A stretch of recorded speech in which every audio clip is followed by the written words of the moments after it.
Hi, hello, this is Divephoria. Kobe did one of these last time. I really liked it. I'm not willing to stand up for it, though, because it's really, really cold, and my body heat is mostly focused in this area. We don't have a campfire, otherwise this would be the campfire episode, as it is currently freezing in here. This is Divephoria episode 3. It's available wherever you would normally get Euphoria or The Dive. And we're coming off of a series of, I'm going to say, really mixed quarterfinals, some really hype moments, but also some, like, moments. Just moments. Just a lot of moments. Yeah, and we're going to talk about semis today, too. I don't want to dive 100% into each matchup, but I'm just curious, like, what stood out to each of you in quarterfinals? Like, what were the significant moments? Because I feel like when I saw it outside of Splice SKT, I was like, this is a banger. This is going to be crazy. And then every quarterfinal, it wasn't disappointing, but was, like, definitely not what I expected. You definitely, yeah, I'll start by saying that you go in with an expectation as an analyst, and you're like, this is going to be a high-quality series. And it was high action. That's what it was. And I cannot believe the amount of times where I thought a lesson would be learned in a best of 5, and then Jackie Love kept walking forward. I was going to touch on that series, the IG Griffin. There was definitely a lot more circus in that series than I thought there was going to be. Yeah. It actually started in a really fun way too, because I just remember game 1, the team compositions, looking down the Griffin side and being like, tank, tank, tank, tank, tank. Yumi's gonna carry the whole team late game damage thing. And then you get into it, and Jackie Love's like teleporting in on Kog'Maw. Oh my God. We got the maximum usage out of the passive. It was fun. It was a fun ride. It was fun. That's like the most polite way to say that Kog'Maw's feeding is maximizing the value His of the true damage was kit. off the True charts. damage. Oh, wait, someone actually tweeted me the numbers. You can keep going. Can look it up. and find it. But this is like, that series was, that game was just such a bizarre start to quarterfinals, because you're like, The thing is that people were blaming FPX, like, they're blaming FPX for Griffin's draft. Like, it's very clear that Griffin scrimmed FPX. And maybe that they did, but at the same time, FPX rocked into their series. You also, they weren't playing Poppy mid. Yeah, you gotta own it, you know? Like, just because it worked in scrims and you draft on stage, that's your responsibility. That's not like Griffin doesn't get a get out of jail free card because they scrimmed against some team with some really wrong ass ideas. But that also kind of brings me to this next kind of like thought process about Griffin, is that could you have predicted that Griffin would crash another best of 5? And people will say that yes, because they're chokers, but I don't actually think they're chokers. I actually think they just have massive drafting problems. Like, they just did not draft what they needed to draft until way too late in that series. And I think that's what Griffin's problem is. Right. They rocket every best of 5 and they like overthink real it. quick, we're gonna quick pause so we can get the Jackie Love number coming in from Kobe. All right, what we got talking here? about Griffin. Jackie Love did 4,125 true damage. That was like more damage than all of Griffin's comp in game 1. Oh, no. Honestly, though, I like your point, because that's what I was going to say. With Griffin, I always have this feeling when they go into a high stakes best of 5 that they're going to tunnel vision on something. And it feels like one of those solo queue reactions where you're like, the thing that just beat us, where, like, you know, the Tilia Pantheon thing, you're like, okay, so like they were getting smashed by it in scrims, or it was the only thing that was working for them, or so, like they tunneled so hard on it and they just repeated it. And then this one, you're like, okay, well, very clearly Dornby was like smashing them or something, and they decided they had to have takes everywhere now. But it really does feel like some tunnel vision in their drafting. I imagine that they sit like this boardroom, and the room's like very dark, and they're like, okay, how do we do this? We're against SKT. Okay, I've got it. Because Faker is so good, we just need to be able to deny him the ability to kill us, and then we'll play through the bot lane. We'll set up this like cheese comp, and they just get so deep into it that they're so convinced this is the way to win, and that's why they would always throw against SKT. And how do we beat the lane that they're clearly going to use to respond to our Poppy Jarvan bot lane? What they're going to do? They're going to pick Braum. What do? Talia Pantheon. Yeah. They're like, yes! And they've gone in such a big circle that they've like justified their own bad logic on their first point. And it's like, just play Xayah. It's fine. I always feel like in a best of 5, you should always come in with what you believe has been working for you in the past. There shouldn't be some Galaxy brain game 1 for you. Come in basically learning something. And the fact that they came in and they came out with like, yeah, we're countering every lane. We're just going to have the greatest like 14 minutes, and then we're just going to hard descale. And then they changed it in their second draft is fine, but then they were just making bad errors on the map. Like I think it was the Baron issues that came up for this team. And I was like, they started this series obviously on a bad note, and I know a lot of people were specifically blaming Sword for that series, and I think, yeah, sure, that was a bad mismatch. We all understood that, but they have great players elsewhere. No, I really like that you bring up the point about like, as a coach going into a best of 5, I agree with you. Game 1, you literally just want your comfort composition. Yes. Because it's literally about, let's play comfort, see if you can beat them standard, and gain as much information as possible. Game 2 and 3 is when you pull out like the crazy shit. Like, Yeah. I don't know. man. It was crazy. But to answer your question about like Griffin, is this something we can expect? I don't think, unless if Oh, they've now started. you have to expect it. Yeah, They're now just gonna fumble it. exactly now, right? Unless if you created a culture in which you are consistently losing best of 5s no matter where you go, I'm never gonna come in and say, "Oh, you guys are a significantly better team on a regular basis during regular season," right? But now I'm gonna just completely change my prediction just based off of how you guys historically do. I always hate making historic predictions because I don't see any benefit of it, and then I always get nailed because of it. like I made a bad bet against IG, and I'm just gonna live with it now because of this. So I mean, they also had so much drama going on, right? Yes. Yeah, for It was sure. actually crazy, this tournament, how much drama was coming out. Every single day, it was like opening up a new tabloid, and you're like, what's the next episode gonna entail? Like, And you're also getting like half the story because it's like whatever someone decides to translate for you onto Reddit. So you're like, I have no idea what is actually going on. Like, for all we know, they're like, everything's fine. Life is good. Like, everything's great. And on the other hand, it could be like, everything is on fire. Every day they step foot on stage, they're like so sad. Like, we have no idea. It could be anywhere on that spectrum. But the one thing that irritates me is that people want to criticize Sword. One, I feel bad for him because he's just getting hard flamed literally everywhere. Yep. But my biggest thing is like, the plan to continue to put him on carries only makes this look so much worse. It's like, you know what? You screwed it up. You fiddlesticks it up the first 2 times. Surely the third time we'll put Chovy back on it. Like, I saw that Scion. I was like, oh, God bless. They figured it out. Chovy's going to play something good. This Scion's going top lane. That Scion went mid. I was like, God is dead and Griffin have killed him. Like, this is so sad. I It's think so frustrating. Shakraz made the tweet. He's like, I'm really excited that I paid for this ticket to see Chovy play 4 tanks. feels good, dog. Yeah, 100%. I think at the end of the day, what I saw from Griffin that really screwed them in this series was the fact that they as a team played poorly and just, I hate using this word, uncharacteristically from what we've seen from them in the past, because Frosk, we've seen this multiple times, multiple LPL teams, and I know you've seen this from certain teams in Europe where they're like, this is our weakness, we understand it, we'll play around it, we've succeeded playing around it, so why in this best of 5 are we playing towards it?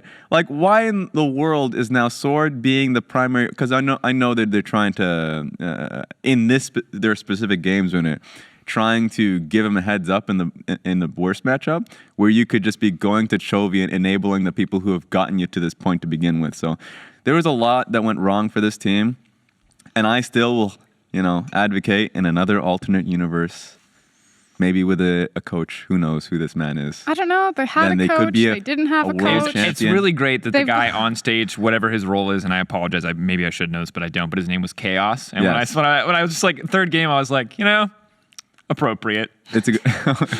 He was, I think hearing from Papa Smithy that he was a assistant coach or a head analyst for the team. So thankfully he, theoretically, game plan shouldn't change, right? This is what they came with. This is the plans that they recognized coming into the event. But at least they had good games in week 2 of groups, so we know what this team is capable of. They had a good day. We know what they're capable of. The The point has been made. So God bless on that. Here's my question: Are Griffin the biggest disappointment of the quarterfinals? Ooh, let me think. I'm immediately going to say yes, but I want to measure. I mean, and then Fnatic cut. fans would say no. yeah. Well, Fnatic fans are a little bit. They think a lot of things about There's the a, team. there's a podcast, Raz. Can you vocalize that? Let me. I'll finish. I'll start with. Don't worry, we'll get you an escort from the building. I will start with the. I will say Griffin is yes the biggest disappointment, and then I'll go to the Fnatic fans and say Fnatic fans probably believe that they're the second coming. That it's G2 and then Fnatic, but in reality, I think that they were placed right in the correct position. Hell, if you put best ofs in a group stage, here we go. I'm gonna ask you. No, I'm gonna say it first because I want to come out with a big statement. You're saying if it's RNG would move on. RNG would take the second Oh my! seed and Did move you just on. say that? Okay. best of. So here's. Oh, can I fight him? Give me Please 3. fight him. That's Okay. like what we're here for. Kobe, we can sit back for a minute. You can What's just let them up? look at each other. Come at me. So here's my thing. RNG, in my personal opinion, heading into this tournament, were Yes. the second best LPL team, and I actually thought that they might be the best because of their style. Yeah. I was like, if the tournament isn't suited for FPX or Invictus Gaming, we could actually just see these incredible teams fall apart. Whereas I feel that RNG is a bit more insulated to whatever happens in the meta. Yep. And if it tends towards more of a scaling, I'm like, yes, this is RNG's time to shine. But the thing is that RNG draft the same way every time, and Yep. they play the same game every time. There's no diversity in what they're trying to do. Whereas I agree that the consistent high that they will hit should be higher than Fnatic's, but I do not actually think at their ultimate ceiling, if Fnatic are playing their best and RNG are playing their best, that RNG clearly win that. I think it is like by a sliver that they might. I agree if they both had the same mentality, because I'm not going to say that, if RNG started playing carries, that's not what they want to do, right? So I agree on that standpoint that Fnatic is a much more flexible team and probably have a good idea of how the game should be played. But that's why Fnatic won. And I think in a best of series, the same thing happens. And I'm not saying that Fnatic win that 100 times if you play that best of 3, but I do think it is favored towards Fnatic, like 60-40. Yeah, I think my take on this is If it's Fnatic at their best, but Fnatic hitting their best, much lower consistency than RNG hitting. And that's why their best. consistency for me matters with RNG. I know you guys already had this conversation pretty heavily, so I'm just going to make this point and we can kind of move on in it, is that specific players, 100% Shahu, played super bad in the tournament. And it's not so much because I know international audiences will watch these tournaments. It's like, that sounds like Shahu for me, right? Shahu was so good this split. This split, he was very close to being able to nail MVP. I think he was an insane performer on carries like Syndra, Akali, and all that. He was wonderful. Yeah. And then I'm not even going to say champion pool because regardless of him getting Kale, he just played poorly. Like just outright had a very bad tournament. And so it's always tough because obviously if you have more games, you can continuously play poorly. But I'm just saying that if we got Shahu playing as regular throughout the year, then they would be good enough. But I don't want to have this whole to be fair, I'm going to give this one a caveat of we're now having a fight between 2 teams in the group of death where one team can just go on a group B and we'd all be happy. No, and I understand. I just that Such a cop-out, Ras. Look, I got to be diplomatic about if this. Fnatic played standard League of Throw Legends, Splice under the bus. No one cares about Splice. It's fine. I'm not scared of their fans. I'm scared of the RNG fans and the Fnatic I ain't fans. scared of nobody's fans. But yeah, go on. if Fnatic played standard League of Legends and just ran it into RNG multiple times, I think that RNG are the better team there. But because Fnatic can flex more champions Yeah. between more positions and can play the game differently and figure out how they're going to break the game, if you will, then I think that that inherently makes them a better team, especially in a best of series. So even if that was a best of 3, I'd still put my money on Fnatic. All right. right, I would so- agree with that, though. I think that by the Wow, he context, backed off real no, quick. on the context, I would agree. But as the kinda scary result, for I would us, take RNG. What? But How I think am I it's okay. scary? You come in hot when it comes into LPL versus L. This is like the conversation where you are the most qualified person in the world. So I'm like, I'm out. The second you're like, really, you want to talk about this Chinese team? I'm like, no. No, I do not. It's funny because when I was asked in the green room the day before the FPX game, like Dave Stewart and Vedius were in there. Yeah. And Dave was like, who do you got tomorrow, Fnatic or FPX? I was like, FPX are clearly going to win. They're like pound for pound better in every single talent. Like, and I listed off all these reasons, and I convinced Vedius to vote for FPX because I Oh, thought Vedius God. was voting for Fnatic. Yeah. And then we were driving in the morning because I got a ride with Vedius. And I was like, what are you voting for? He goes, FPX. I was like, we can't have 3 FPX predictions on the analyst. Yes, we can. So then I'm like, I'm Wait, pulling that would be too many people that would be right? because I just think the series is so close. So I'm like pulling up Slack, like messaging Kevin Bell. I'm like, we need to flip my Our predictions. producer. We need to flip my predictions. It is a very close series. Like coming into the series, I thought It was not a very close series. It It was not a the close one that series. I watched. Can I get the Kobe in. take? Because Kobe, I feel like you're the perfect person, right? Because like there's obviously a lot of history here from the LEC perspective, and obviously you're very well the LEC and the LPL history. But like, what were your thoughts coming into this Fnatic versus FunPlus? Well, coming series? into it was very different than watching it, right? Yeah, because yeah. coming into it, I felt like my beliefs had been shaken to the core because I had been watching FPX in LPL prepping for Worlds, and I was like, oh my God, I'm so ready for this team. This is going to be so fun. They're actually going to smash this group. They're going to come in so hot to quarterfinals, and their group stages was trash. If you come out of watching VODs of them in the LPL, and you watch them at group stages, and you're like, what the hell is going on here?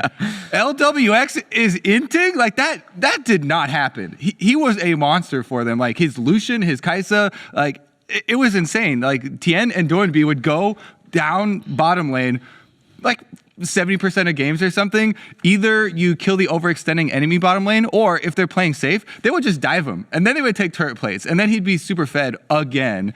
And yet in group stages, you were just like, oh my God, okay, I guess like they're all new players. And we start going back over the possible reasons, like maybe the pressure's too much for them. You know, these guys on the world stage now, are they actually going to be able to bring it together?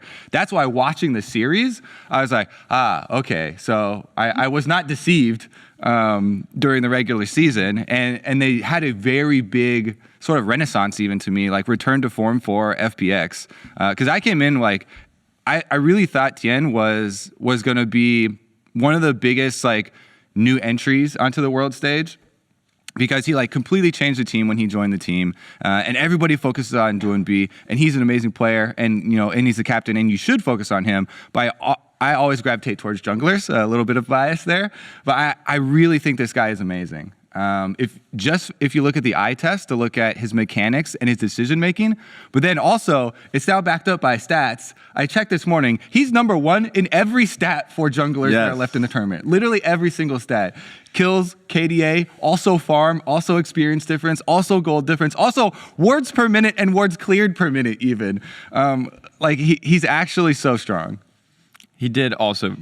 By the way, you wanted to play the game where we rip off. I was going to say at the end. We can save it for the end, or we can do it as we go through. Like just like a quick 30-second eulogy to say goodbye, and we just never talk about that team again for the rest of the podcast. Okay, we can. Do it. Okay, who? Well, we skipped over Griffin. I want to rip off Griffin. You want to rip off Griffin? That was the one that I predicted. Give him your final words. Give him.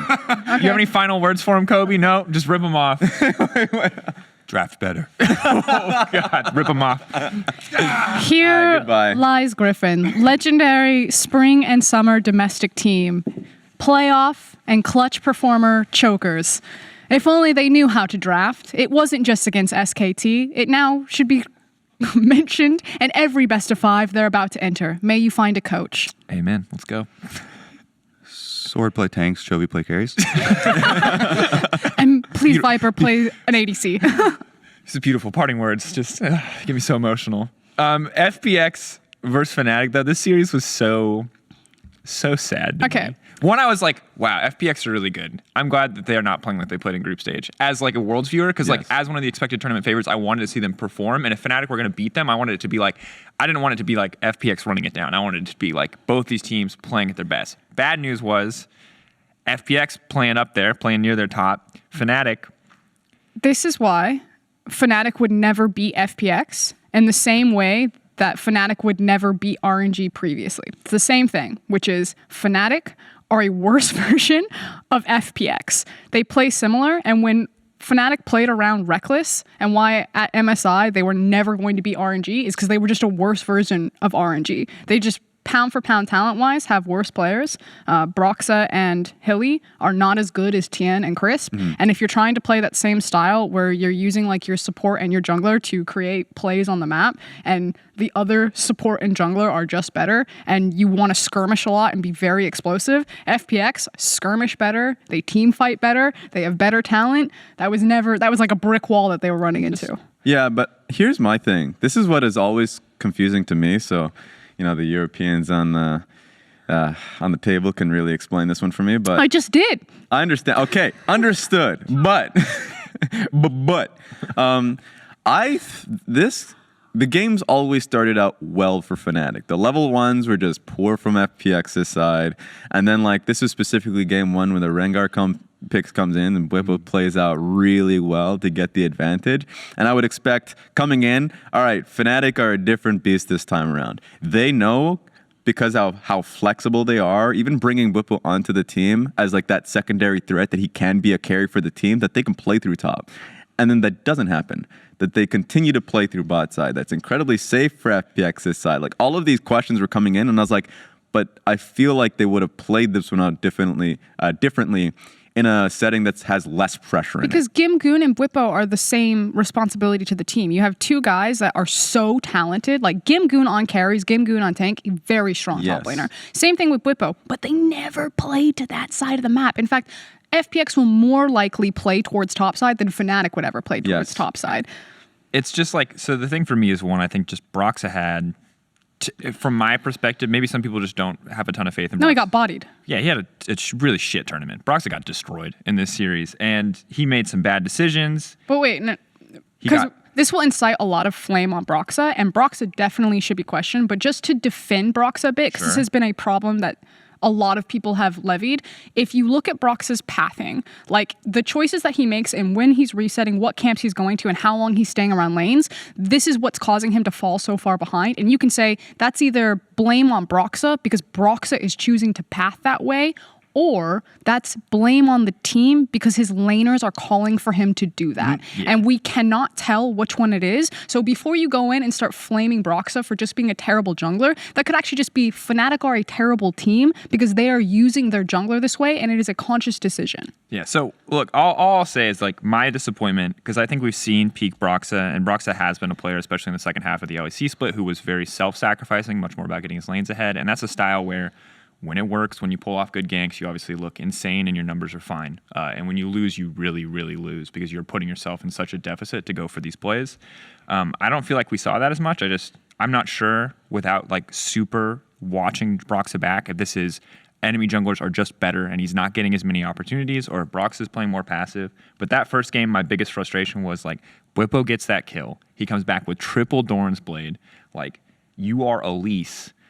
Dive that shit. Like, you have everything you need. Triple Doran's Blade. I think they you were are there to kill people. I think they were afraid of the dive bottom, but as soon as they had access to Yuumi ultimate, then you can't dive Garen and Yuumi anymore, and that's when Twisted Fate and Elise should have turned attention to the triple Doran's Rengar. I think Fnatic made a conscious bad decision as a team to protect bot lane when Garen and Yuumi were getting 2v2 kills by themselves. Also, to his credit, it's pretty hard to tower dive as a Rengar because you have no brushes, you have no way to get in there. Plus, you're trying to dive a Camille, which is one of the trickier champions to dive because of the ult, because of the hook shot.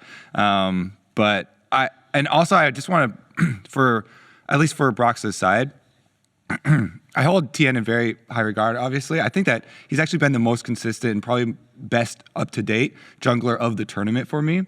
Some other junglers have had individual like games or plays that have been a little bit You're dying, Kobe. Old man Kobe. Wait a minute. Get some water. It's all good. Take your time. But like the level of competition that he's going up against, one of the things that Tien does so well is like, I'm not listening to their comms, but it looks like he's just communicating with his lanes and with the other roamers of the team so incredibly well. Because him and Doinby always meet up at the exact right timing. Like there's never, oh wait, you have to wait around like 3 seconds for him to finish pushing the wave or whatever. It's always like perfect unison. And then Crisp as well. I thought he had an amazing first 2 games of the series because that was one of the biggest things how they took down Fnatic is FPX stayed on the attack. They kept going for those engages. When Fnatic had all these globals and they were trying to split the map, then immediately, 30 seconds before they're expecting it, Crisp with this flash recon engage catches somebody out. And, they get pick after pick and eventually are able to just push through with that advantage. So I really give a lot of credit to the improvement from group stage FPX to this series. Yeah, for sure. FPX. Well, and also just like, I don't think Brox is a bad player. I agree with Frost. I think he had a really bad tournament, right? And ultimately that sucks. And I think Fnatic has been for the last year a team that when they look good, they look great. They seem unstoppable. And when they look bad, they look really bad. They look lost. And from having players, on Euphoria in the past, it's like it was very clear that it took this team a long time to click. And when they did click, it was under very specific circumstances, specific comps and play styles. And while finally towards the end of playoffs, we saw more flexibility, we saw more difference coming in, it feels like when the pressure was on, like that clearly did not hold up. Yeah. At least, and I will say this, and maybe we could turn it into a semi-eulogy. Can I do it? Are you going to rip Fnatic off, or are you going to do the eulogy? I'm going to do the eulogy. Okay, I'll rip Fnatic off. All right. Fnatic, I am so glad that, they just didn't go into the night on this one because it could have just ended very quickly. Week 1 was rough. Week 2, heroic. The fact that they were able to get that shit together, be able to find themselves into that best of 8. And even though people will always remember the last taste, but you always have to remember the journey. It was a rough journey. It was a long journey, but goddamn, will it be a Hollywood movie at some point? 2025. Make it happen. Make it happen. It's a long time before we're making that movie, Raz. It will be remembered. Broxa will play himself because he's that big of a beast IRL. So he's all right. Get him in a movie. All right, everybody. Playing mage bot lanes. Let's go to. We'll save G2 Dom 1 for last because I think that's like the biggest one. Let's. I feel like Splice SKT has to be pretty fast. You know, we're kind of going through all of them. What are the thoughts? Teddy flew in with Majais on his Kaisa and like 1v4'd and still survived. Can I just say, this is what got me ahead on the overall caster prediction. Because the worst thing about prediction, by the way, let me just have a semi-rant. People come into predictions and say, oh, yeah, analytically, oh, you didn't know this was going to happen. But literally, it's the most ridiculous projection. Because the only way I got this one correct, that it was going to be a 3-1, is projecting that SKT would come in and then not care. You know? Like, what kind of analytical projection is like, oh, they're going up against Splice. Splice is pretty decent at drafting. They're a team that will definitely try their hardest to take at least one game, where SKT will come in and honestly will come in trying to hide strategies and maybe have some fun. That was literally what I came into. I was like, one game will be taken. I put my life on it.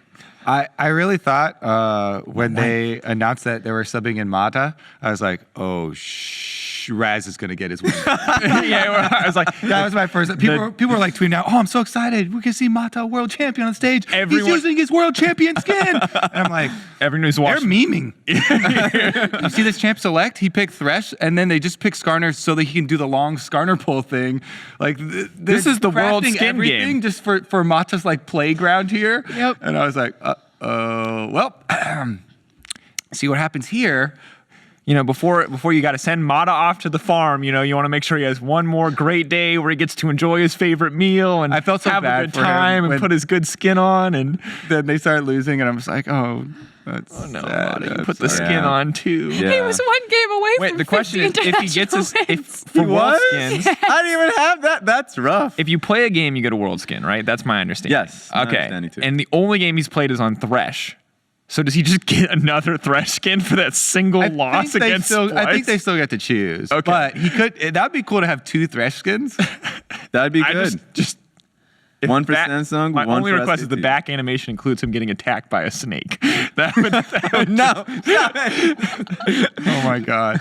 it's Oh so, God. like I don't know what A else. little to say. Skarner runs up to him in his back animation, and they do the little lantern pull. Yeah, So like, here's the thing. Like, I think that the information that they gathered from the series is still pretty beneficial, right? Like Kai said, Zai, the entire tournament, I expect that the Draven at some point will be looked at, right?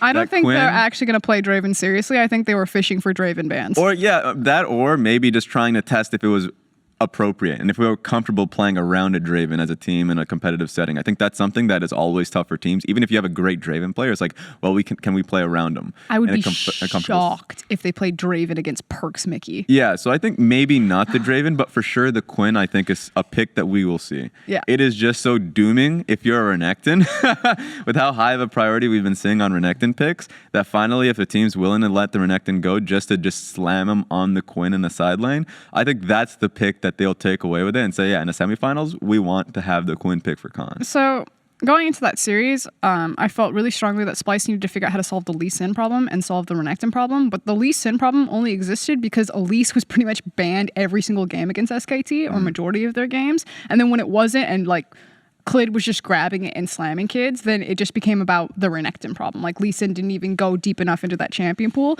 And when Splice's answer was, I've got it, we ourselves will play the Renekton, I was like, oh no. and if you're a Vizichachi lover, you're like, is this the return of 2015 Vizichachi? Is this the moment? No, it has not been the return for many years. No, put him back on a tank. Get him off this champion. And then they sent him into Quinn's waiting arms. I was like, oh, disaster. Yeah. That was brutal to watch. It feels bad for Renekton. If you don't have Flash Up, and all, like, you just can't get on top of this one. Took so. phase rush, he took cleanse. There's was no way Quinn was actually- ever going to die on that It was lane. actually physically painful to watch those trades. Yeah. Just watching Renekton like slowly try to walk forward, like maybe Quinn will overstep in this instant. I can land a stun, and Quinn's just in and out. Just Yeah, as long as you E every dash from Renekton, then it's very frustrating to play. It's one of those melee champion problems. Getting kited definitely feels pretty bad. just every phase rush proc just hurt. It hurt to watch. Who wants to remove Splice? I guess I should remove Splice. Who wants to do the eulogy? Who's gonna do the?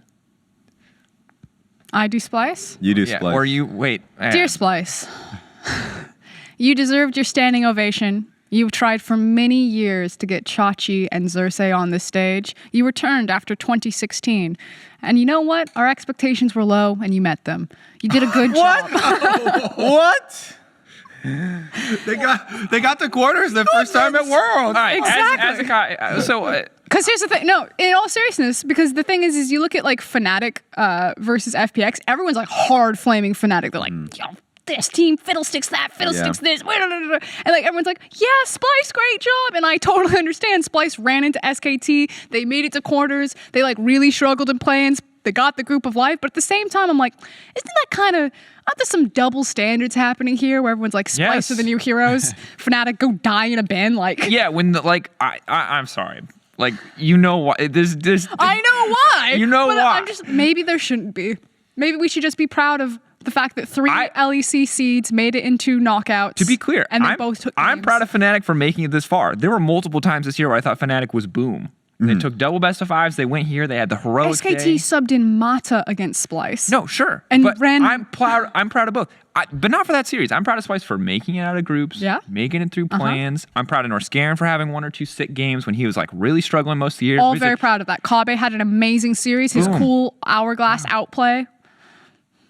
I feel like we have two options. We can burn everyone down, or we could bring everyone up. And I want to bring everyone Okay. up, but since it we're sounds already a lot burning, like you're trying to burn. Like, I want you to know that I'm proud of you for doing literally nothing. That you were useless, but in the way that I expected you to be. I'll You be, know how they want to burn the field to enrich the soil first, Yes, and then yeah. you replant? I think Oh, I see. There it is. just putting the nutrients back in the earth. Allow step 1 to thrive. I just want the context to be that if we're really going to flame Fnatic, then flame at Splice as well. But I actually think it should just be 3 LEC teams made it out of knockouts. Like you're saying, individual members of Fnatic all had great games. Chachi, incredible Cho'Gath game. Xerxes was all of those early games. Humanoid was popping off on a Syndra. Kabe did Kabe things, and we love him for it. And Norscarin on Thresh in his play-ins game was like, hell yes. And the Blitz game started real nice and went downhill very fast, but started very nice. That sounds like all Blitz games, I'm not going to lie. Yeah. Blitz games, you're getting some sick hooks and kills. Everything's like, You're this like, is why I picked this is why I got him. And then it just realizes when you're trying to swap into mid and you're like, they have too many wards. Wait a second, guys. We need harder advantages. But I still love it. Gave me that Misfits vibe. For brief moments until the Yes. Mata sub in, and then they won that game, and I was like, maybe. I was like, this spark inside of me, will it turn into a fire? And then I saw that Renekton, and I was like, spark's dead. As an aside, is Blitzcrank the most played support by non-support players? Like, if you get autofilled to support, Vel'Koz. Like, No, you c- Pike. 'Cause Pike is the new one. For Blitz, I feel like I can do nothing, but then I hit one good hook, and people are like, God hand, Yes. oh my God. And then you're just like, yeah, I'm the best. After like one play, you miss I literally, 15 or something. I experienced that emotional curve in an ARAM. I missed literally like 30 hooks. Did nothing for the first 20 minutes. We survived a hook a carry once. They're like, wow, you're insane. Yeah, like, and I was literally been getting flamed. I was like borderline going to mute these guys. They called me so many horrible names that are probably only acceptable in EUS in a variety of languages. I hit one hook and I'm like, Let me tell you. now. Let me tell you the trick of it, though. This is why Blitzcrank is actually such a godlike champion. It's because of that, literally that one play redemption that will give you all that dopamine. And another thing is also just how dumb the champion looks and the animations of it. When you're just walking around, you're like, this is my fun game. This is the one game I get to enjoy not playing my role. And then if you do well, excellent. This made it worthwhile. And then you look at Pike. Pike looks ultra cool. Like, you need a lot more skill to make the champion worthwhile. So it's definitely a good Twitter vote to have. I think Blitzcrank wins. I think these days it's Pyke, because I think people don't understand that Pyke's hard. They're just like, I've played against this champion. He murders me when he's ahead. It can't be that hard. They like E in aggressively for some reason in lane. What instantly amazing die. area are you guys in where like your autofill supports are playing support champions? I'm getting Vel'Koz every game. I play down exclusively bot lane, so like I'm choosing bot lane. I play with you. I'm sitting next to a bard. With Hail of Blades, thank you, Vulcan. I'm proud of Clutch because he showed me that one, and now I love that. I do that every game. I didn't get to be on that Euphoria, so I just want to say this: Vulcan's really impressive. Yes. I think Vulcan's like really fiddlesticks and good. Yeah, with fiddlesticks and good. Fiddlesticks and good. One more. Damwon Gaming versus G2 Esports. Kobe, you said this looked like the world champion playing. I watched this or that. I heard you. I heard you praising your. So so after that, I think watching all of the quarterfinals, the best performance in quarterfinals by a single team was G2. And I think that this series, definitely had a lot of push and pull, at least at the beginning. But especially how they ended it. Like that last game, G2, the game is over at like 7 minutes or something. When Caps has spent what was like 30% of his time in lane. He spent more time in the jungle and top lane ganking. Yeah. And you're just seeing G2 move around the map so quickly. That gives you that feeling of the oppressive style. Like the reason why people got so hyped for G2 after MSI win, and all of it was like the way that they won, right? And it changed a lot of the way that a lot of teams around the world, even the best teams from their different regions, wanted to approach the game. And I think that was the cool thing that we got another glimpse of, because I was also worried after the end of group stages and their Griffin games and Jankos losing both sides of Kiana Lee Sin, and you start to get a little shaky and you're like, wait a second. But, I thought this series really brought back a lot of those things for G2, because this series focused so much on how they move around the map. And it wasn't just in the last game, even though that was the best example of it. G2 to me is just one of the most amazing best of 5 teams, because if you think about their last game and every single of their best of 5s, it literally is a download, dissect, and destroy. Yes. They figure you out and then they absolutely obliterate you. They did that to SKT in game 5. They did it both times to Fnatic in game 5. They did it to Origin in game 3. They did it to TL in game 3. They're like a drag car where it starts off slow and then as soon as it hits top speed, if you get hit by that, you're obliterated. Yeah, this is why I love, because what we took away from their group stage was that, once again, they're a creative team. They're drafting. They can pretty much put AP champions wherever, but we needed to see the fundamental G2 that we knew from MSI and all of that. Like the team that could play the first 20 minutes incredibly well. We got exactly that. I thought this was just a great best of 5 in general, because what we got were dancing partners. Damwon were a smart team as well. From the draft itself, you were like, this is exactly how we kind of laid it out. Both teams played it out super respectfully. G2 understood that they had a great bot side that they can really pick at, and then with their advantages, they really slow rolled it. And I love that form of G2. And I think people focus so much on that creativity, the draft memes that can come from it, that they forget that this team is actually across the board very smart, active thinkers that know what situation they get put into, and they can play around it very well. So great stuff from G2.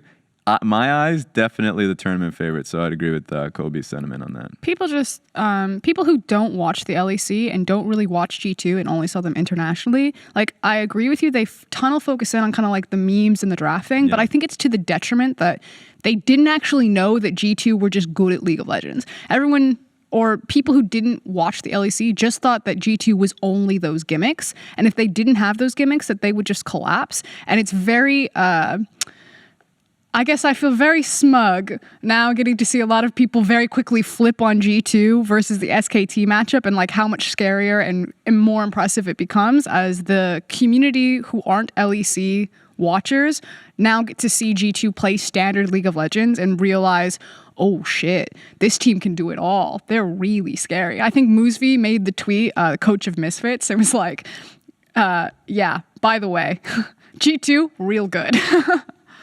I'm excited for that matchup, by the way. I don't know if you want to move forward to projecting and setting up these matchups. Yeah, we're setting the SK2G2 one is so exciting. Let's get like 1 minute, 2 minutes, some short period of time. Let's talk a little bit about Damwon, because I think Damwon, like, that was a fantastic series. Damwon played well. Remember, this is their first year as a team playing on the stage with, Coach Kim's backing them up, and it was cool, and I thought they did great. But to me, it's like, I don't know. Do you guys have like any strong feelings about Damwon out of that series? Because I'm reveling in the euphoria. So right? Their I'll be active honest. champion pool is too small on specific players, Nuclear and Canyon. And people can point at Nuclear and say that yes, his active champion pool, as in like he only plays Kai'Sa or whatever. And then like even when he is playing his best champion, he's still not the best Kai'Sa at the tournament. But then with Canyon, who is a very talented jungler, I actually think Canyon also has a very small, effective champion pool. Whereas unless he gets his signature champs like his Talia, then he doesn't have the same sort of impact that he would have had. And I think that was one of the primary problems when you run into a team like G2, who have massive champion pools, and then pound for pound, talent-wise, can either match you where you're strongest or vastly outclass you when it comes to the bot lane. So here's my thing on Canyon, because I really love Canyon as a player, and I think the team that he's on actually demands a lot out of him in the early game. In the early game, they really require him to be able to, because Nuguri and to a certain degree, I think Showmaker does have he picks for the early game, but for the most part, he has issues with bot side and top side. A lot of the time, looking to scale more often. And while Nuguri is a great player, he's a great team fighter, and he tries to kind of scale to that point rather than necessarily having a great, or at least picking for the lane. And so Canyon, wonderful at being able to path to protect and counter gank for his lanes. He's done that pretty much the entire tournament, especially in Group D when they went up against IG, just played Ning for a fool. So I really think that Canyon, while he has a pretty tough role on that team, really was a shining light for Damwon. Damwon, once again, I think they are a team, while they have a lot of young players on that roster, performed very confidently and performed like veterans. There wasn't too many moments where I thought that they were nervous on that stage, because they took first seed in Group D, did well versus Invictus Gaming, and then learned versus Team Liquid, and then smashed them on the second time round. So they were a very good team, and I think what people will, with all the messages of them being scrim kims and everything, will kind of sell them down the road because they lost that best of 5. Where a lot of the times, if you look at other teams that in the quarterfinals in general, I still think they played really well while behind, and were able to accelerate leads decently well versus G2, who I think, once again, currently looking like the best team in the tournament. Yeah, my feelings on Damwon, it's a team I'm incredibly excited to keep track of the future for, Yes. right? Because they're coming out of Challenger, made it all the way to Worlds, and I think it was a blessing for them to actually go through play-ins. Because you could see the evolution of the team. Like, they didn't dominate play-ins either, right? People were giving them a lot of extra credit, and they're like, all right, yeah, it's going to be Smash, not going to lose the game or whatever. And you're like, They did 4-0, but those were some... You're watching the games, though, right? Yeah. Those are quite questionable games. No, I'm agreeing with you, because people will go, 4-0, but then they're like, yeah, okay, well, if you want to point out they did drop a game to low-key, but also watch those play-in games if you want to, like, see the cracks in the surface. Yeah, and you can kind of see the evolution of the team over the course of this tournament. So it's still a team I'm super, super excited for the future, especially because I think Nuguri made more mistakes than I expected him to make in the best of 5. I actually had a higher expectation for Nuclear's mistakes, so he hit the bar actually, but I had it as like he's probably gonna make a few more, because prepping for the team coming in, you're like most of the mistakes come out of Nuclear. What, like, his game 2 was really good? Yeah. So like, I don't know. I'm definitely going to keep track of them very closely, because I feel like with a few close tweaks, that is going to be another possible powerhouse team that could come to future international events. Yeah. It's cool because it feels like, I don't know if you guys agree, but I would still say that Damwon are probably the 4th best team in the tournament. Let's take a look at it. Because you're basically questioning if they would beat Fnatic or if they would beat Griffin. Wait. You mean 5th best team in the tournament? Are you saying then? Because who are you knocking out of? Semifinals. Oh, right. 5th best. Because I think FPX, people before seeing... No, I actually would say I think that they're the fourth best because I personally knocking think out. that they're better than There you go. Invictus Gaming. There we go. I like this one. So this definitely hits the take that I was about to go into. I think if Damwon versus IG went through, Damwon definitely had the better quarterfinals than IG. Even though IG was the winner, Wait. there were so many moments else. Can I nuance one say your tiny nuance? point? Say go on. It's Damwon are in recent form better than Invictus Gaming. I think if Invictus Gaming play to their ceiling, Yes. IG are the better team. But right now, I would say Damwon are the fourth best team. So here's the thing I know we already talked about it and we'll go into the future on this point, but I agree with that point. I'm always wrong whenever it comes to, I always undersell IG in a sense because everything. Because you just get punished so hard by them. Because the thing with IG is they have such amazing players, but then the teamwork always seems to, and the coordination around that as well. And the consistency of some of the players, you can never track. Was that not a team call for the Kog'Maw teleport? I agree with Raz. IG is something- like an abusive relationship. Yes, it is just it's not healthy. I can't feel track that. that. And feel so, that. like, IG could very easily be the champions once again of 2019, and I will always get the vote down saying, like right now, I know we're going to talk about it, but like FPX look great, and then they'll get punched by the Shy and Rookie, and I'm like, well, feels bad, man. so it's very hard to track IG, and so I will always say yes, Damwon looked like a more complete team, but how much does that really matter though in the lanes in the first 15 minutes? And so it's tough. It's tough. Can you be the person? I think, have you taken one down yet? I think it's your time. I haven't taken one down Time, yet. Ross. Who's gonna say them piece? Who's saying the piece? For Damwon? Yeah, Dan one. I'll say it for Dan one. Okay. I'm up. All right, young Danwon. I think you should be proud of this year. I think the storyline, the narrative, if people want to crucify it like that, since narrative kind of has a negative connotation in our community, that you are the new face, the young blood of Korea is super cool. And I think you should be proud of that, proud of the way that you played. It was a sick tournament. While ultimately there were some question marks, specifically around the bot lane. I loved watching all of those games. This is a team that I want to see at Worlds again, and I think I was pleasantly surprised every step of the way by what they showed on stage. Live by the klepto, die by the klepto. Amen. All right, semifinals are upon us. And my first question, before we talk about anything else, any other matchups, is this the most stacked top four in World's history? Yes. Yeah. It's so cool, right? Because it's the first seeds of the three strongest regions plus the defending world champion. right. That's actually just the best storyline. Okay, I regret now writing down all of the top fours from all the years past. You guys were way too decisive. I thought I'd have to go through all. I don't gotta use this noggin. I know what it is. Yeah, I mean, it's insane to me because I am definitely a person who knee-jerk reactions a lot when I see a team run it down or do very well, right? Like I have a hard time knowing where they're going to land. And that was the case for me with G2. That was the case for me with FPX. And so to see former world champions, number one seeds from each of the top three regions through at the end is like mind-boggling and crazy, and not through on like necessarily the easiest roads either, right? It wasn't like the draw was perfect for these teams and they just got the right path through. There's a lot of hard series. Like that IG Griffin series definitely could have gone, different day, different drafts, could have definitely gone in the favor of Griffin. So it's actually crazy. And they've all been through their own lessons throughout the tournament, and that's what I was kind of wanting to see, right? Because there are always going to be a few teams that come into the tournament, stagnate, or at least like run into a wall and then doesn't continue to grow. But all four of these teams have found those moments. SKT in Group of Death, there were definitely 3 games where they got challenged. 2 of the RNG games, 1 of the Fnatic game where they got blasted. And then, as they went on, they kind of learned. We still haven't seen peak SKT because the best of 5 they were going up against, I think they were certainly hiding a lot. But then, same thing happened for G2 in week 2.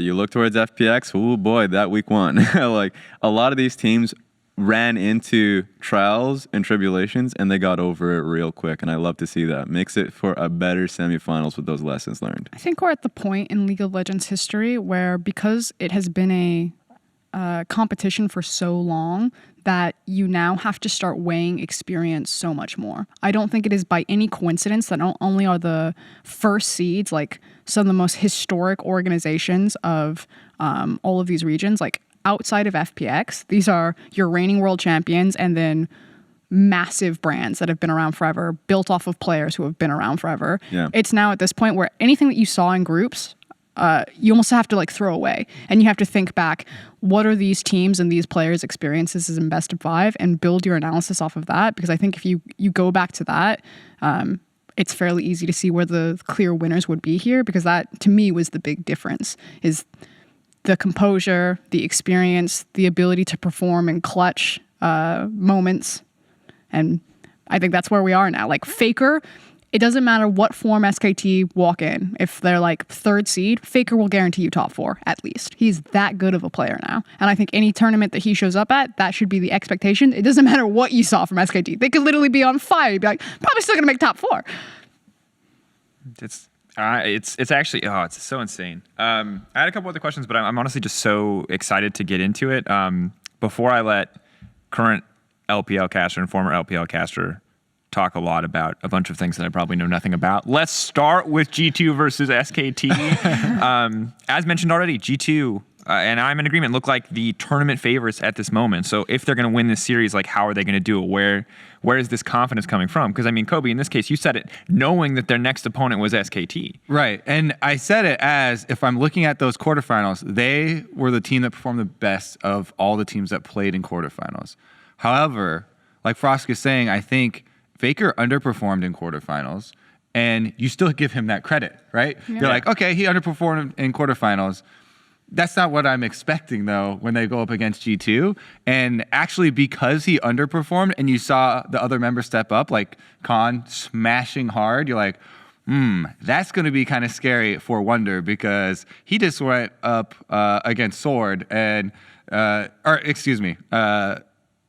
Nagari. And now he's going to go up against like Khan on form, with the extra Quinn and all these counter picks and stuff. And you're just like, this is going to be much more interesting dilemma that they're going to have to deal with. It was literally like a situation where, you didn't see the true power of SKT, because it was clear, as Raz is saying, if you want to say the more positive spin, they were hiding things. They didn't want to reveal anything. Or what I think was probably more honest, they disrespected their opponent. Yeah. And then when things got serious, instantly the priority pick of Rise. And then during that cast, we're like, Faker's actually had a bad series. Like, where is he? Is he going to show up? And then as we were saying it, he literally flashes the wall and blows Xerxes up. Now, then he did Realm Warp on top of Kabe and trade 1-for-1. But, like, the fact of the matter is it very quickly felt that it was going to be a different beast, like, with the priority pick of Rise, and then Faker just almost kind of, like, shedding off the chains and be like, okay, it's time. We're closing this now. And he also opened this series really strong, his Lysandra game. I think since it was at the beginning, a lot of people kind of...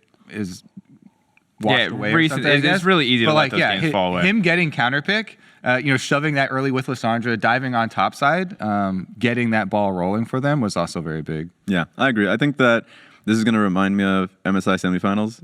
It either goes to 4 or 5. Both of these teams are, right now, I'd say the strongest in the tournament in just raw fundamentals.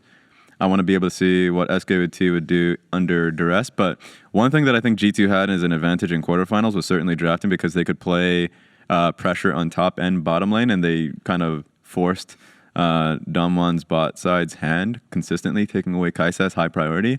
This time around, because of SKT and how comfortable they are playing carries and all that nonsense on the top side of the map, you're right. I think this will be the smartest draft we will see in the tournament, my understanding. And it should be a nice back and forth. I think the one area where I would just almost clearly give it to SKT at this point before even seeing the games is actually in 5v5. I still think that SKT are the best team fighting team at the tournament. And so, like, while I agree with you, like Galaxy Brain Draft, like these teams can attack in kind of multiple positions. They can pick where and when they're going to beat you. Yeah. If this comes down to just like big lumbering team comps, 5v5s over Baron, I'm like, GT looked good, but I still feel SKT. Those team fights that they did in their group stage were absolutely disgustingly good. They were winning team fights that they clearly shouldn't have won because they were that much better than their opponent, not just individually, but in that synergy together. You know how disheartening I was during group stage when I was like, all right, we can take SKT in the team fights, RNG, let's go. And then they just tanked 3 team fights in a row. It was crazy. They have the 1-3-1 con. So yeah, SKT is a super talented team. That works definitely as a strength. I think at times you can see, I'll say as a small weakness, is that they are so confident in their individual play that they are willing to go away from their composition to take fights. So That's something where I feel like they have to be on form and they have to be actively thinking about and respecting the enemy team. I think this is the first series that they're going to have where they have to have the utmost respect of their opponents and play a much slower game, in my opinion. I'm super excited for the early stages of the game too, because I think all the lane matchups are incredibly important, but both of these teams in the early game, if they have a winning lane matchup, they'll use that to affect the other areas of the map, right? A lot of teams will be like, okay, here's my winning lane or whatever, and we'll play off of that winning lane. We'll play off of mid lane or whatever. But both of these teams will now move that across the map to try and transfer the pressure. And so I feel like any slight edge is going to mean a lot. And that's why I'm like, oh my God. So this top lane is going to be so much more important. Khan played quarters way better than Nuggery did. Also, Teddy played quarters way better than Nuclear did. Way, way better. Yeah. So there are going to be a lot more challenges, just even at the beginning, trying to set up for that game plan. Okay, I love it. And I know that like because draft is so important and like winning matchups are so important, and it's not as simple as saying like player when people are this close, it's not as easy as saying Ryze is the most important champion. Xayah is the most important champion. I'm trying to think of which jungler is probably the most important between Clint But I need to know. I Drakos. have to know. Caps versus Faker. Yeah. Who is better? Who is better? Because we talk about like the Faker Faker. kind of the struggle. Why would you say not to give me reasons? I need to because I want to believe because Caps was roaming everywhere. I feel like Caps has been a So that's rock the for thing. G2 and I'm gonna Faker's start. been- I'm gonna start in the cap camp. The Caps camp. There you go. The cap department. No, but Caps. He was actually, in my opinion, the strongest player. I'll say strongest player instead of most valuable In player. that quarterfinal? In the quarterfinal, he was the What strongest about player of the Yankos quarterfinal. and Perks? Yeah, well, Perks was very good in team fights. He had some odd moments, but like for sure, Caps was like the core of the map. He was doing incredibly well in the mid lane. He was oftentimes roaming, as Drakos mentioned, to the, Who was to the shepherding right him? side of the map. Look, I understand it's always a yin and yang with junglers. Just let the man get his credit. He played well. I think it was Yankos. Okay, so they all played well. This is why having the MVP in that game is so difficult. Try Stick to your giving- guns. Stick to your guns. I say it's difficult. It doesn't matter. I'm saying it's difficult. I'm gonna leave that. But Caps was king. And if I'm just taking nameplates off, I think Caps in that series is going to be a real problem for Faker. And I can understand that Faker is a complete package, but the way Caps is performing right now, with the support that's reliable around him, inside that 1v1, outside of it, I think Caps has it. That's hype. Do you think it's Faker? Okay, so is it better if we do jungle mid 2v2? Do you like feel like that's a more complete That is discussion? an easier conversation. There you go. Let's talk about do that. you- Like, because that's what I ultimately want to know. Is because like obviously it's a team game. Blobbity blobby. People don't so look, but it's Caps versus Faker. Dude. Yeah. It's funny because we always talk about tracking the enemy jungler and how Yeah. important that is for teams. But you're gonna have to apply that to mid laners as well this game because of how much both these guys roam. Right? You're like, what about their mid laner tracking? You're like, where is this guy? Faker. Talked about, I remember the interview specifically before they go up against Griffin, right? And he's like, yeah, Chovy is a great laner, but he focuses way too much on lane, right? And then they smash him. Yeah. And in that exact fashion too. Faker's like, I'm out of here. He wins the map for them, right? He's not going to say that in an interview about Caps though. Yeah. Especially after that quarterfinal. Caps does not enter lane ever, and it makes it very difficult for me to play I League feel of like Legends. most of the time the camera panned over him in the Yasuo game, he was doing a jungle camp rather than clearing a mid-wave. He's a takeout mid laner. But Everyone else is sitting down. They're having a meal in mid lane. They're farming up. Caps is like, I'll get mine to go. I'm so excited multitasker at best. for all stages of this game, right? Your champion select, because that leads into how your lane matchups are going to play out and how they're going to go, for these invades, for the smaller objectives that lead up to it, and trying to track all these pieces. Because, as soon as someone gets a lead, they're going to try and use that for the next bigger step. And it's going to be a domino effect. Here's the thing. If Faker performed in that quarterfinal to what he was doing in groups and what he was doing in his playoff run, then this conversation isn't even close because you would look then at the extended timeline, you'd be like, Caps actually didn't play very well in summer. Like his domestic summer split was not the Caps that expected. They were carried by Perks and Yankos in particular, and it was Wonder and Caps that were struggling if they were. Caps had an amazing quarterfinal. And yes, we finally got to see Caps return to form because we know what that ceiling looks like. But again, that's based mostly on the fact that Faker didn't have a great quarter. And I think that's a knee-jerk reaction to be like, the Caps got this. I'm like, Caps returned to form for a single series, and I would love to see him play at form against Faker, but I'm like, Faker has been playing much closer to form. He came into his first game against Fnatic and went legendary on Tristana, and people are like, but he played 2 bad games in that best of 5 where SKT clearly didn't care. It's interesting because I agree with in the group stage, he started out well in terms of like he would get his leads early and then things went downhill. This is the issue with SKT, that when they have their advantages, those games get wild. And a lot of the times it's because of Clid or Faker that basically like, I have this lead, I have the snowball, let's go. So I think like Caps both of them are getting their leads early, at least from what we've seen early in this tournament. But then it's like, who can keep that lead?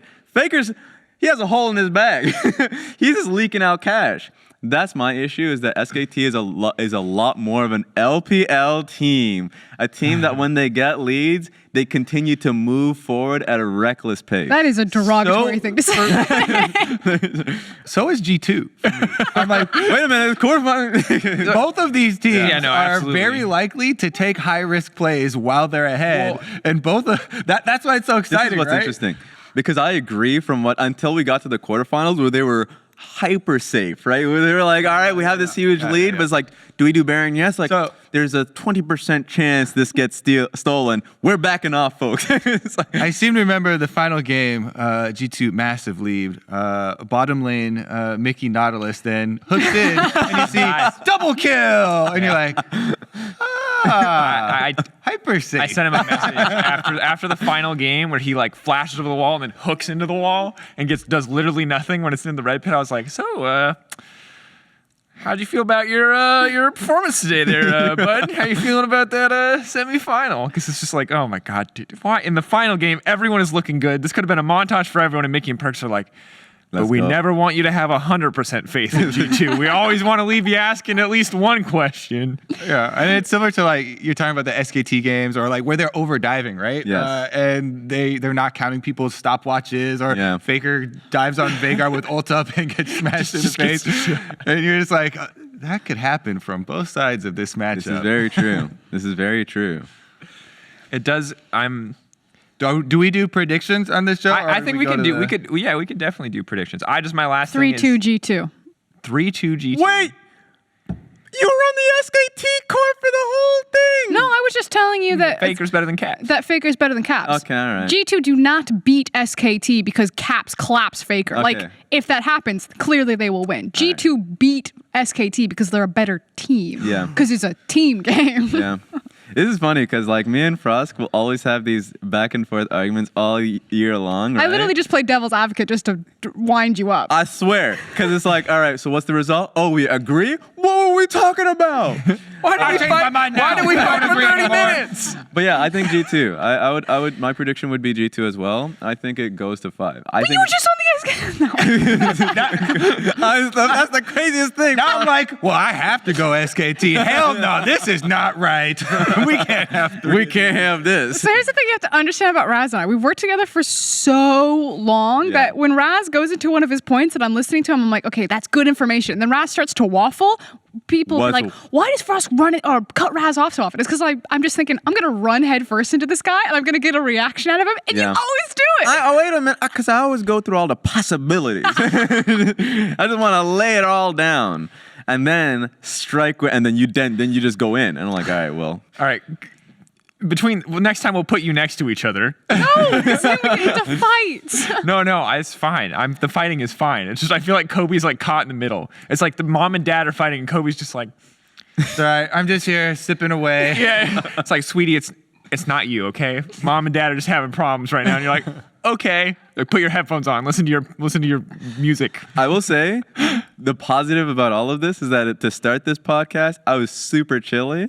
I'm more than hot now. You're fired up. I actually took off my jacket.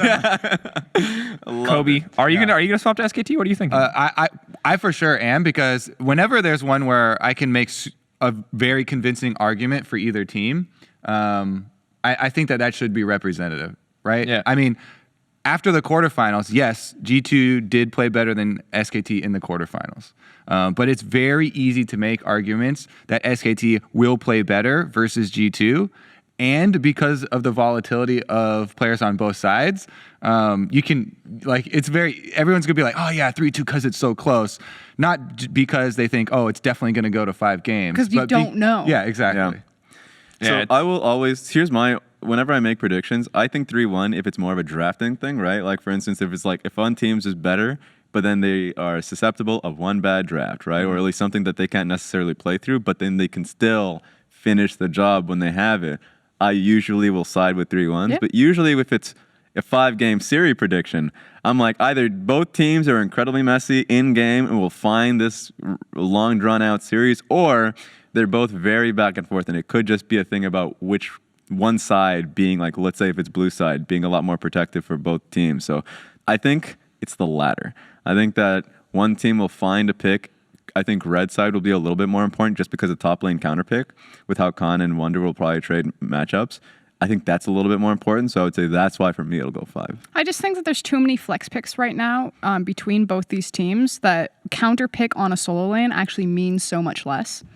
Like, it can definitely still happen from red side, but I think there's much more likely of a scenario, whether you're red or blue side, that you're just grabbing so many power picks because they're so flexible and because these teams can play anything that they want, anywhere that they want. Like, not even flexing between mid and top, but flexing between ADC and mid, jungle and mid and top and support and jungle. We get it, Frosty. There's a lot of combinations. But people always think it's about the solo solo lanes, lanes, and yeah. it's not. Yeah, we already started thinking about, though, like, because how dominant Rise has been, like, what are the bans we're going to see start to drop for these changes within the series, Are you saying right? we're getting Pantheon? Has to be Renekton. I don't think I think Pantheon it's does, Renekton but because of the Ornn. the Renekton's, the Ornn Akali, deployment. maybe even. Yeah.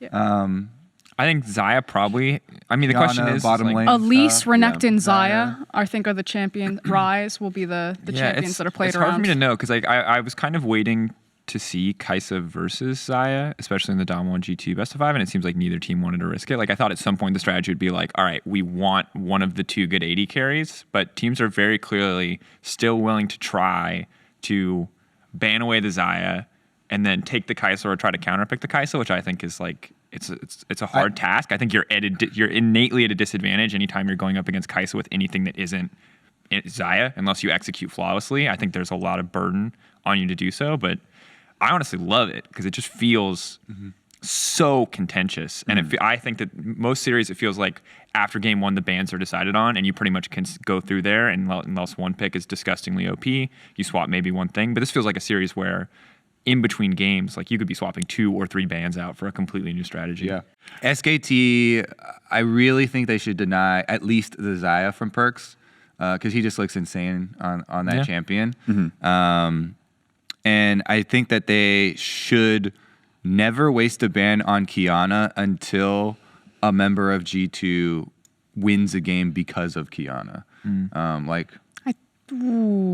I understand what you're saying, but I just don't agree. That- Because I think Kiana's way too powerful around Baron, and there's way too many good Kiana members on both these teams. I don't think you have enough resources in your bans versus this team to do that. And so that's why I'm picking the Qiyana as one I want to, because I would rather G2 have Qiyana than Ryze.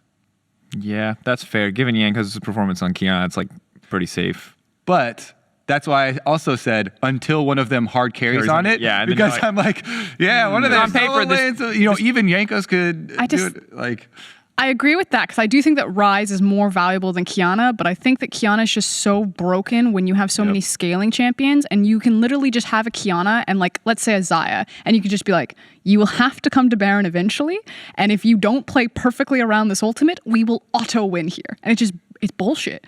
if you stuff Bullshit. if you stuff her in lane, I feel like it can be a different story. And like Faker's LeBlanc different than Jensen's LeBlanc. Yeah. So like there are matchups that SKT, I feel like, should feel good picking into it. That being said, yeah, like you're on the receiving end of a Kiana ult in the river around one of those walls or whatever one time, and you're like, we're not doing that again. Yeah, she gets Dust Blade, she gets her Moby, she walks into your lane with Water Blade, she one-shots you, and walks out to the next lane in 10 seconds flat. Like, this champion is so oppressive. But if you stuff her in lane and then all of a sudden it's an underfarmed Kiana with Moby boots, and all of a sudden you're not so scared, right? So especially I don't know. Since with cleaner teams and cleaner games, Kiana has a lot less opportunities, especially if she's like, we've seen so many moments where Kiana will come in at a flank when those are already deeply warded and she's like, oh, and she's dead, right? So that is always a possibility. I like the idea of, keeping her on the field until we see it succeed. I also just think that Syndra, Renekton, those two picks are something that I would be open leaving up. And once again, God bless that there are great drafting coaches out there, specifically G2 and SKT that'll go over this one, because that's the fun of a semifinals. When teams are actually playing so, at this stage, cleanly enough to say, yes, we can keep about. Yes, the Kiana is not going to have an opportunity after laning phase. Or I think that's something that's fun and we should see out. The only ban that I think should always remain is the Pantheon. Yeah. I think that's literally it because of how obsessive. Everything you let through is going to have a risk to it, right? And there's going to be so much analysis after the fact. Like it's all going to be, they're like, oh, well, obviously they lost this game because, X champion got through. I told you so. Yeah. And you're like, well, you understand you're dropping something to let that through, right? It's the results-based analysis. It was purposeful. It will be fun. prevalent. sort of like some really crazy decisions in draft and really repetitive mistakes where a player loses a matchup and they put him right back on it. Like, this time we'll do better. Like, I do not want this to be a series where people go back and like it can still happen, right? Like, G2 could just be like, we're playing Yuumi every game. Could int on it. Like, maybe that's what they believe is right. But I really want this to be a series where every single moment is neck and neck, and every draft is contentious, and an advantage is traded for an advantage, and no one gets rolled over, right? It's just a matter of who can execute on their draft better. Yeah. But our other semifinal, an LPL battle, Ding, ding, ding. Invictus Gaming versus FunPlus Phoenix. Raz, I want to go to you first. The LPL Autumn Finals. I love this. I'm a big fan. It's great. Let's have it. What are your thoughts initially? Who do you think has the edge? All right. So we've seen this matchup before. Like, the sad thing about this is that they don't meet in the spring playoffs or summer playoffs. They're always on the opposite side of the bracket, so it just doesn't happen unless if you're in the regular season.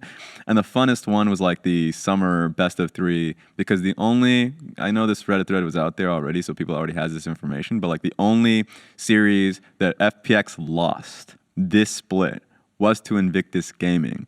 And it was because of the power of the solo laners versus the power of, the bot lane. LWX and Crisp are doing really well in the series. In fact, they were 2v2 killing Jackie Love and Balan. But this didn't happen. It didn't matter because the Shy, Ning, just went top side consistently.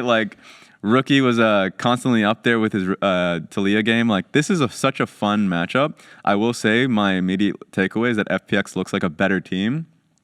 And while they have an obvious advantage towards bot side, I think Gimgoon is right now such a great weak side player that he's going to handle that matchup top side really well. So that's why I say that even in the weakness, the planning weakness that FPX has, that they should be able to handle Invictus Gaming. It's IG that needs to do two things. And it's all in the player level. Jackie Love just needs to be able to perform well post 15 minutes. I think when he gets into teamfight mode, there are too many moments where Jackie Love just dives in either on the Kai'Sa, or obviously we all saw what we did in the Kog'Maw. He has so much pressure already being placed with him on teamfights when the Shy and Rookie are doing so well. He doesn't need to be that third member, and I think that's oftentimes what this team faces, is that they always think that they need to go two hero. FPX will be able to handle. I remind you, 4,125 true damage. There we go. Coming in from the Kog'Maw. You don't get those numbers on the backline Kog'Maw. Those are rookie numbers. Get them up. Rookie numbers. The point that I wanted to make is because I agree with Raz that right now in current form, FPX obviously are the better current performing team. I think when you have a best of 5 like this, especially when it's a domestic best of 5, the biggest thing that you need to look at is familiarity with these teams. These best of 5s will not hold the same lessons that a best of 5 when you're not as familiar with a team. Yes. Because like I had this conversation with Vedius. He watched the RNG FPX best of 5 and his opinion was quite dampened on FPX. I was like, no, you have to almost throw that series out because those teams know each other so well that strategy that FPX will utilize to beat RNG will never be the strategy that they will take to the international stage. It can show you what they'll bring. And so in FPX versus IG, you know Doinby's champion pool is going to be contested. You know that they're going to try to get Ning a better matchup for Tien, and you know that they're going to try to run Tien and the Shy, blitz him top at Gimgoon, because again, you know that Gimgoon plays weak side. Yes. You know that Doinby has a small champion pool or a weird champion pool that could be a played around.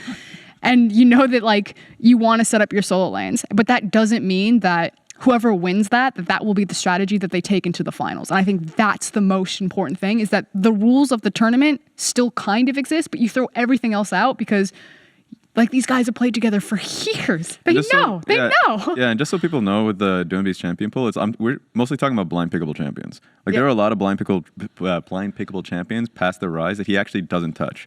Like Cassiopeia, very few, and I guess even in that respect, he's not a big Cinder player. He's not a big Cass play. He doesn't play LeBlanc. He doesn't play Zoe at all. None of the assassins really. Yeah, so those are the conversations that are pretty interesting, and a lot of the times there are two ways you can deal with familiarity. Either you play super safe and you have like a non-existent first 15 minutes and you just farm up, but in the LPL that doesn't happen, and you go for the second one, which is constant fights for the first 10 minutes. Yep. Every single time there was when you watch the LPL and you just see like big body teams, like your match of the week, like IG versus RNG or FPX versus like these big teams that go up against each other, they always have the most insane level 1s, first 5 minutes where teams are trying to all in and have the advantage because they know what a team will necessarily do. And something to watch out for with IG and RNG did versus FPX whenever they met them is that they hard targeted mid lane. And I mean that in the sense that like it's the best way to take down FPX. Doinby's the shot caller. If you slow him down, you cut off the head of the beast. So dive on. He's not roaming around then. Exactly. So they consistently either try and get ganks going, or they'll dive through mid lane. They'll isolate Tien if they can.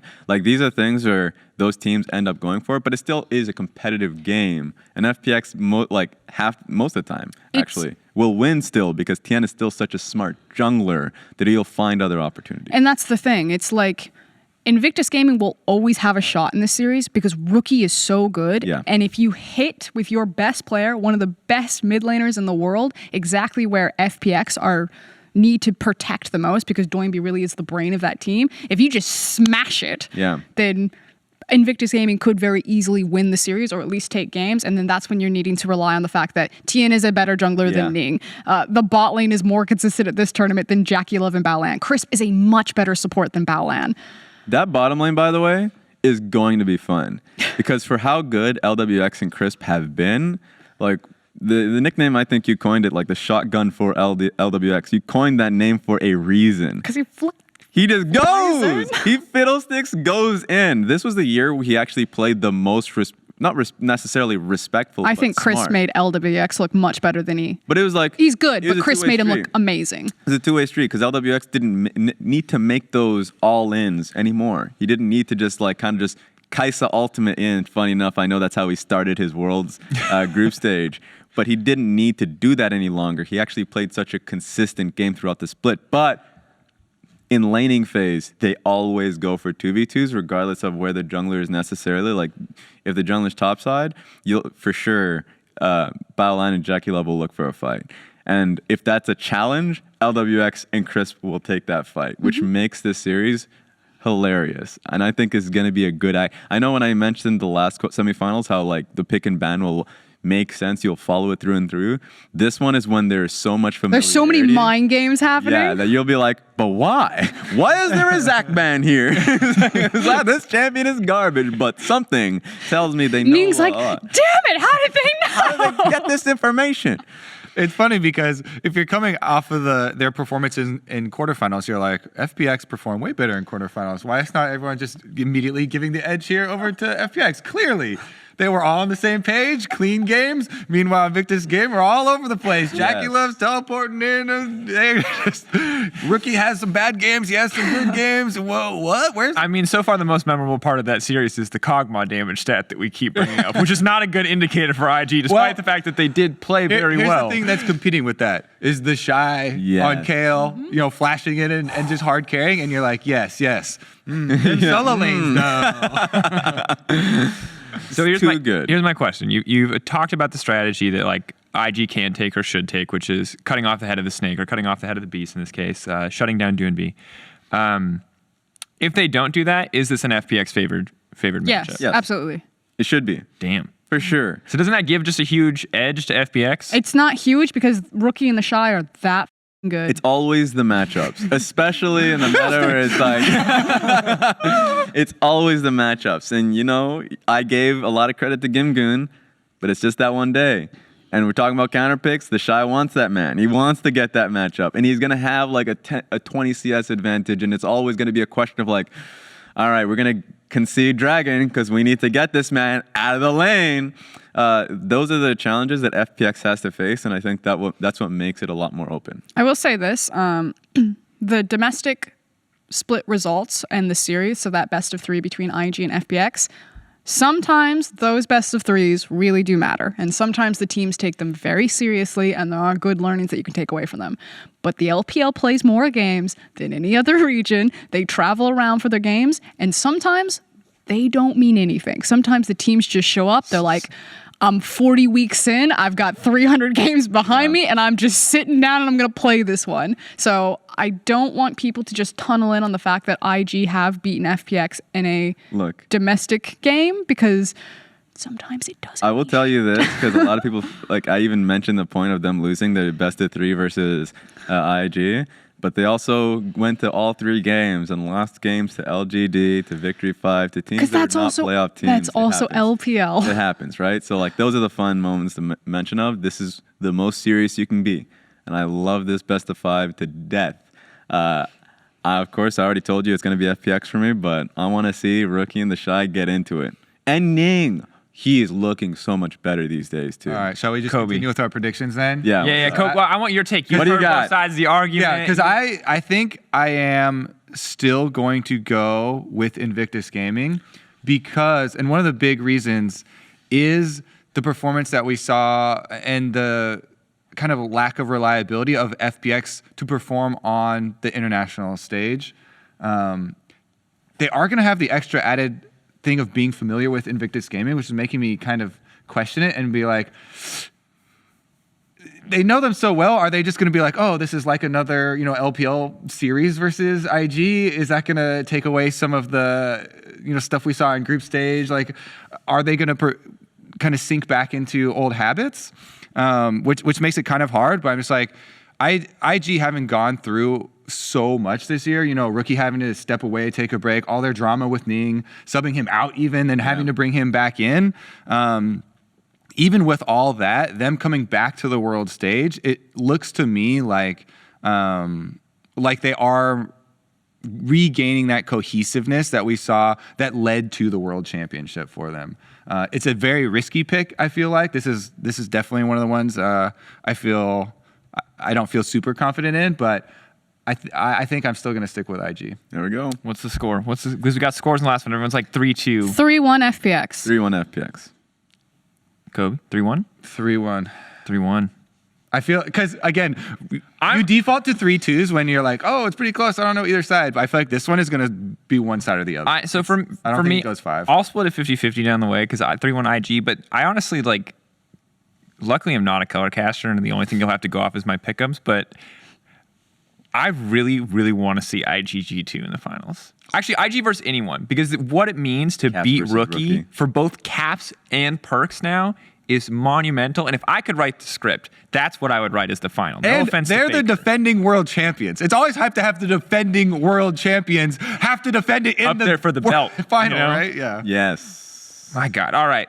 Fantastic. All right, we have a few minutes left. I want to get through some Twitter questions. We've answered kind of a lot of the ones that you guys have put out already about quarterfinal matchups, about semifinals, so I'm going to just look for random ones. We'll start with Kian Lamb, a.k.a. Mean Mr. Keen. He says, hello, I'd like to know your favorite things to add to scrambled eggs. Go, Raz. I do Bananas, toasted baby. jam. To scrambled eggs. Bananas. so in the weird. scrambles. Yes. In the scramble with the eggs. It accentuates the flavor. Do you put peanut butter in there with it? I need to now. We're doing this when I get back. I'm just helping. Thank you. Love you. I will not eat scrambled eggs. I What? hate scrambled eggs. The What- only Joey- eggs I will eat are sunny side up. I can respect that. Scrambled eggs are kind of like this. I just hate it. What if you add like cheese? Mixing bacon? it all together just makes it all mushy and That's the love, though. But what about Terrible. an omelet? What about an omelet? takes away Omelet's all basically scrambled what eggs. makes it an egg.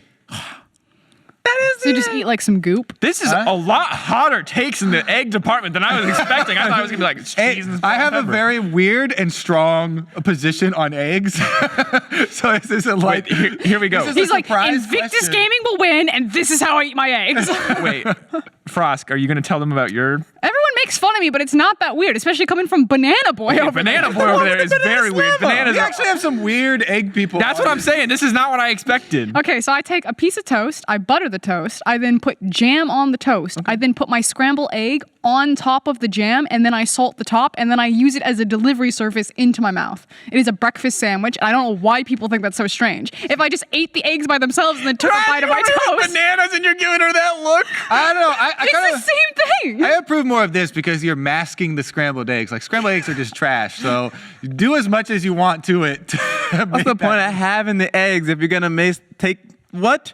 They taste like bread It's and jam. literally all going to the same area, Raz. If you're scrambling, there's no point in that anyways. By the way, with my sunny side up egg, I cut the yolk, a circle around it, cut the white off first, eat the yolk by itself, then eat the whites. You're actually a serial killer. You should do, Kobe. You should do the one where you cut a circle. That is on a some piece of Dexter toast stuff. and you fry an egg in the middle. Got like the kill table, the kill room all laid out. He brings in the eggs. Scalpel. Oh no. I like cheese in my eggs. I think that's pretty reasonable. I don't know how I got such Boring. weird answers. Yeah, get outta Yeah, here. it's fine. What? I didn't know like that was. How have you such a guys good had this much question. time to experiment with eggs? That's my question. I'm like, I'll do cheese. It's like, would you want anything else? Like, no, probably not. They're eggs. I'm not going to overthink it. But you're like putting them on, like, I don't even know how this happened, My how that mother- happened. That one seems I reasonable love the to me. banana I'm slime. a child of a single parent. I'm walking out the house because we got to go, and I'm putting it on the bread and I'm taking it with me. All right, that's fair. Raz, can you give us like a 10-second? Yeah, How what did happened to who banana? put bananas in your eggs first? Is this a mom and dad like I family thing? did. I looked at my ingredients. I was like, okay, so we got the egg. This is peak bachelor You're desperation. You're like yellow and yellow. Boom. I was like, what else can I put in here that makes it that much better? My mind was like, of course, bananas will not inhibit. What if you had chocolate available? I would do it as well. You're just like everything but the egg sounds great. Like you're putting chocolate, peanut butter. I'm not putting it. I will. But now Okay. you gave me peanut What butter. if you so had, peanut butter like- works. I'm trying to think of just a bizarre food. Probably the one you Like just- wasabi. Would you put wasabi on your no. eggs? I'm done. What? talking Who do you about think eggs. of me? All right. We're moving on. Oh my gosh, there's so Wasabi many. on eggs.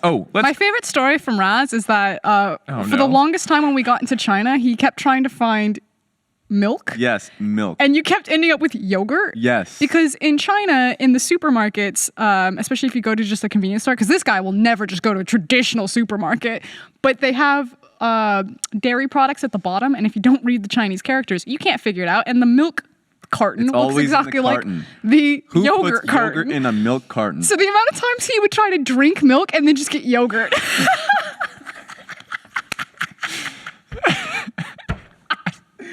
All right. Too many times. Quick hot takes on the Dade Award. Everyone's talking about whether or not it should be a thing or it should not be a thing. I'm curious, like, is this something that should be given out this year? No. Does it even need to exist? Should it be given out only when it's super applicable during Worlds?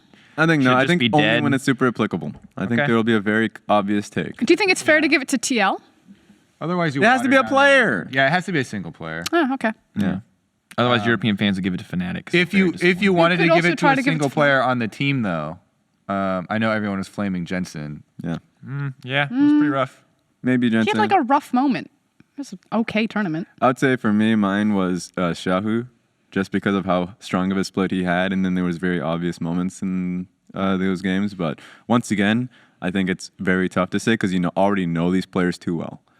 These players have already had a pretty long experience throughout their international tenure, and for me, Xiaohu has never really had those big games consistently internationals, and so that's why people just aren't surprised about it. But if it was just a yearly performance, then maybe. That's why I wouldn't give it out, because like the Dade Award is iconic because it's such a strong change, right? You're like, this has to be such a massive underperformance of someone who was like super highly talked up. The only person who could probably qualify for it would be Doinby. If like Doinby like came in and just like fell on his face, then you could give him the Dade Award, but no one else really fits that. Yeah.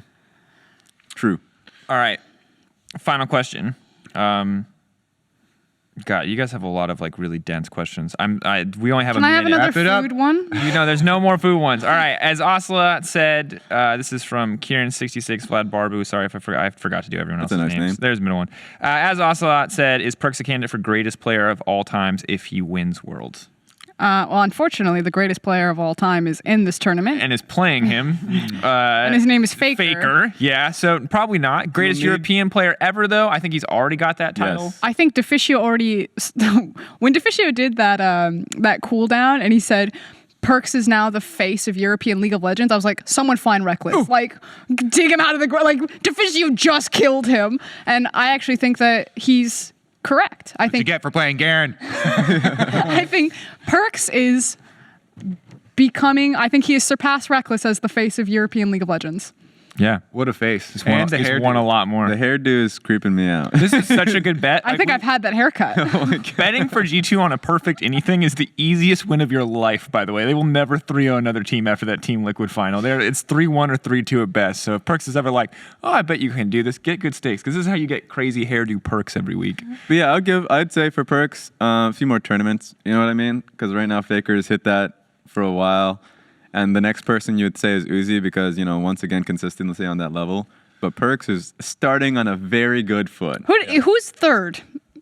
Oh, no, I'm not going to answer Like, it's clearly Faker. And then you feel like, if anyone could maybe touch Faker, maybe it's Uzi, or it's probably Uzi. Then who's your next? So the thing to me is, you have to have longevity to it, right? You have to have the accomplishments. Like, there have been a lot of players that have skyrocketed to the top and then... disappeared. Exactly. Yeah. So...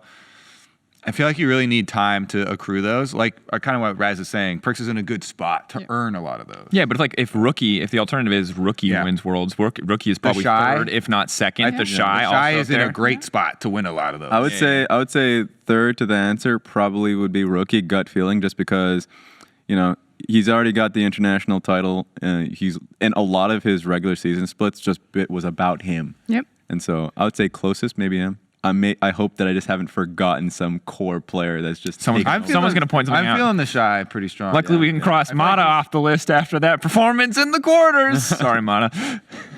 That might have been his retirement. His fault. Mata's great. Team. I love you, Mata. Yeah. I hope you get another threat. I love that that'd be funny. Jake set it up how he wouldn't play the skin, and then when he played the skin, and Jake and I just lost it. That was funny. We're like, he did it! Yeah, that was great. All right.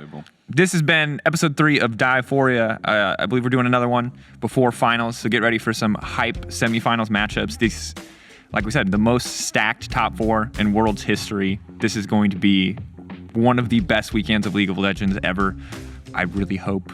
Part of me is afraid for 2-3-0s, but let's pray. 10-game weekend. Double it's going to be a the banger. Best games of League of Legends. Thank you so much for watching. Thank you, Raz, for coming on. And yeah, we'll see you later. No, thanks to Kobe. Kobe's a member of Divephoria. He is not a guest.